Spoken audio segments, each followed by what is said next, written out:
سمجھیے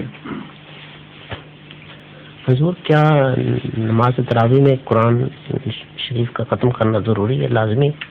نہیں، کوئی ضروری نہیں، مگر رمضان شریف میں تو بار بار دہرایا جاتا ہے قرآن کریم، اسی لیے یہ تبرکاً ایسا کیا گیا ہے۔ تراویح تو حضرت صلی اللہ علیہ وسلم نے اس طرح نہیں پڑھی جس طرح آج کل رائج ہے۔ یہ تو حضرت عمر کے زمانے میں رضی اللہ تعالیٰ عنہ مزدوروں اور محنت کشوں کی خاطر کہ وہ صبح تہجد کے وقت اٹھ نہیں سکیں گے اور کلیتاً محروم رہ جائیں گے، نوافل کی ایک ایسی شکل ایجاد ہوئی کہ سونے سے پہلے وہ پڑھ لیا کریں۔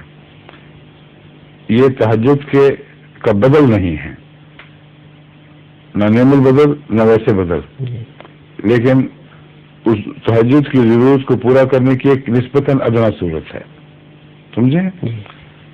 باقی سب باتیں اس کی اس وقت کے انسانوں کی سوچ کی باتیں ہیں جو نیک نیتی کے ساتھ انہوں نے داخل کرنے کی کوشش کی، اور ان میں یہ بھی ایک بات ہے کہ قرآن کریم پارہ بہ پارہ 30 پارے تک آخر تک مکمل کر لیا جائے۔ اس سے زیادہ بھی پڑھا جا سکتا ہے، کم بھی پڑھا جا سکتا ہے۔ یہاں بعض دفعہ شروع میں جب حفاظ کی کمی تھی تو میں نے ان سے کہا تھا ما تیسر من القرآن پہ عمل کریں، قرآن میں سے جو بھی میسر آئے، جتنا بھی میسر آئے وہ پڑھ لیا کریں، ٹھیک ہے؟